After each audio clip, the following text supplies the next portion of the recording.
The church courtyard had once been tended with care. Now, wild grass grew between cracked stones, and the old oak at its center leaned slightly, as if tired of watching wars pass through. Private Thomas Holey lay back against its trunk, cap tilted over his eyes. Corporal Finch sat beside him, sleeves rolled, enjoying the rare luxury of sunlight that didn't smell of cordite. For once, there were no guns. Footsteps crunched on the gravel. Thomas lifted his cap. It was Miller, walking with exaggerated patience. And beside him, limping only slightly, was Davies. "Well, I'll be," Finch said, pushing himself up. "They've let you loose." Davies grinned. "Couldn't keep me penned forever." Finch nodded toward his bandaged leg. "How's it holding up?" "Leg's fine." Davies shrugged, a smirk playing on his lips. But the nurses weren't. A moment of silence, then all four of them burst into laughter that echoed gently off the church walls. They settled beneath the oak, backs against the bark, boots stretched into the warm grass. It felt almost criminal to be so comfortable. That's when Thomas noticed them. 3 local French girls, baskets in hand, walking along the path. They slowed as they passed, casting curious glances. Davies straightened immediately.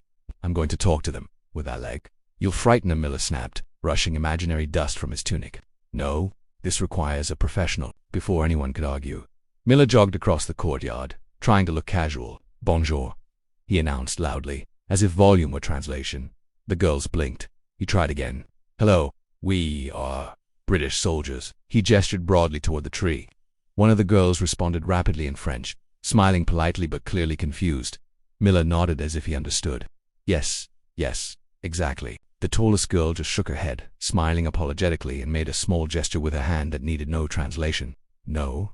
Miller's shoulders sagged. He turned back, walking with a dignity that fooled no one. Thomas and Davies were already laughing. "Professional." Was it Davies wiped his eyes? "They didn't understand me," Miller protested. "Seemed they understood enough," Thomas replied. Finch clapped Miller on the back. "Well worth a try." Bravery takes many forms. As evening crept in, Finch set a small pot over a modest flame. The smell of thin stew soon filled the air. They sat in a loose circle, the soldiers sharing a pot and a story. "Suppose they had understood you," Thomas said. "What would you have said?" Miller leaned back. "Something poetic." "In French?" Davies asked. "Eventually." Finch smiled faintly at the firelight. "Wouldn't have mattered even if they'd understood every word. You'd still have walked back the same way."